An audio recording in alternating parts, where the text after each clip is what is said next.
অন্তঃসত্ত্বা স্ত্রীর গায়ে গরম চা ঢেলে দেওয়ার অভিযোগ উঠল শ্বশুর ও শাশুড়ির বিরুদ্ধে। ঘটনাটি ঘটেছে পূর্ব বর্ধমান জেলার কালনার বলাগড় থানার কুন্তিঘাটের শেরপুর এলাকায়। জানা গেছে, দগ্ধ গৃহবধূর নাম পায়েল মালু। বর্তমানে তিনি কালনা মহকুমা হাসপাতালে চিকিৎসাধীন। পায়েলের স্বামী সন্তু মালু জানিয়েছেন, জলের ট্যাঙ্ক বসানো নিয়ে পারিবারিক অশান্তি চলছিল। বুধবার সকালে চায়ের দোকানের চা বানানোর সময় আচমকায় তার বাবা এসে তার অন্তঃসত্ত্বা স্ত্রীর গায়ে গরম চা ঢেলে দেয়। এতে পায়েলের পেট ও হাতের একটি অংশ পুড়ে যায়। প্রথমে স্থানীয় হাসপাতালে নিয়ে যাওয়া হলেও পরে তাকে কালনা হাসপাতালে স্থানান্তর করা হয়। এই ঘটনায় থানায় লিখিত অভিযোগ দায়ের করবেন বলে জানিয়েছেন সন্তু মালু। যদিও অভিযুক্তদের কোনো প্রতিক্রিয়া এখনো পাওয়া যায়নি। এমন নির্মম ঘটনায় চাঞ্চল্য ছড়িয়েছে এলাকায়। পুলিশি তদন্ত শুরু হলে ঘটনার আসল সত্যি প্রকাশ পাবে বলে মনে করা হচ্ছে। Bureau report, Bangla digital TV. কি হয়েছিল আজকে সকালে? আজকে সকালে হয়েছিল বলতে একটা পারিবারিক ঝামেলা তো হচ্ছে।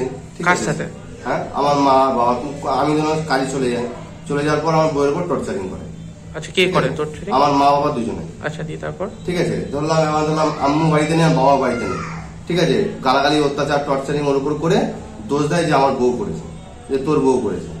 কতদিন বিয়ে হয়েছে আপনাদের? বিয়ে হয়েছে আমার 7 বছর 8 বছর চলছে। বিয়ে করার পর থেকে বছর 6-5-6 মাস ভালো চলেছে। তারপর থেকে এরকম করছে। আগেও আমার মেয়ে পেটে থাকতে আমার বউয়ের মেরে, যখন 6-7 মাস ছিল তখন আমার বউয়ের মাথা ফাটিয়ে দিয়েছে মেরে। ঠিক আছে, চর মেরেছে, ঘা ধাক্কাতে পারে, তবু আমি কোনো স্টেপ নিইনি স্যার। এই কারণে নিইনি কেন আমার মা বাবা। ঠিক আছে, তারপরে ওরা গিয়ে থানায় ডায়েরি করে, থানায় কেস করে, আমার নামে ডায়েরিও করে রেখে দিয়েছে। 2-3টে মনে ডায়েরিও করা হয়ে গেছে। আজকে কি হয়েছিল? হ্যাঁ, আজকে সকালে কি হয়েছিল? আজকে সকালে হয়েছিল বলতে কথা কাটাকাটি, যেরকম ঝগড়া হয় কথা কাটাকাটি। কি নিয়ে বলতে, আমি একটা জলের ট্যাঙ্কি কিনেছি, জলের ট্যাঙ্কিটা আমরা বসাতে দেবো। আমি তোমাকে বসাই, আমি তারপর তুমি দেখবে। ঠিক আছে, এই নিয়ে লেগে গেছে। লেগে যাওয়ার পর আমার বাবা বাইরে থেকে এলো। আমার মা কি বললো জানি না, উল্টোপাল্টা কথা বলেছে। আর গালাগালি কিস্তি খাওয়ানি তো আছেই, ও রোজ লেগেই থাকে, রোজ বলে, রোজ গালাগালি কিস্তি খাওয়ানি দেয়। তারপর কি করলো, এসে কোনো কথা শুনো না, বাবাকে বললো, বাবা কথাটা শোনো, কি হয়েছে না হয়েছে। তুমি তো মার কথা শুনে তুমি স্টেপ নিচ্ছ, তুমি কথাটাকে শোনো, কি হয়েছে না হয়েছে, ভালো মন্দ বোঝো। শোনো না, হ্যাঁ বললো আমি সব ভেঙে চুরে দেবো। ভেঙে চুরে দেওয়ার পরে কি করলো, চায়ের গামলাটা ধরলো, ধরে গায়ের উপর উল্টে দিল। আপনার স্ত্রীর উপর? স্ত্রীর উপর উল্টে দিল। আপনার স্ত্রী কি এখন বর্তমানে প্রেগনেন্ট? আমার স্ত্রী এখন 6 মাসের প্রেগনেন্ট।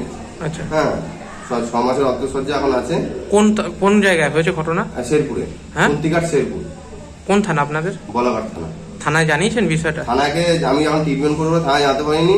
থানায় ওই হসপিটালে যে অফিসারগুলো থাকে, ওই মেয়ে ছেলে একটা পুলিশ থাকে, একটা ছেলে পুলিশ থাকে, তাদেরকে আমি জানিয়েছি।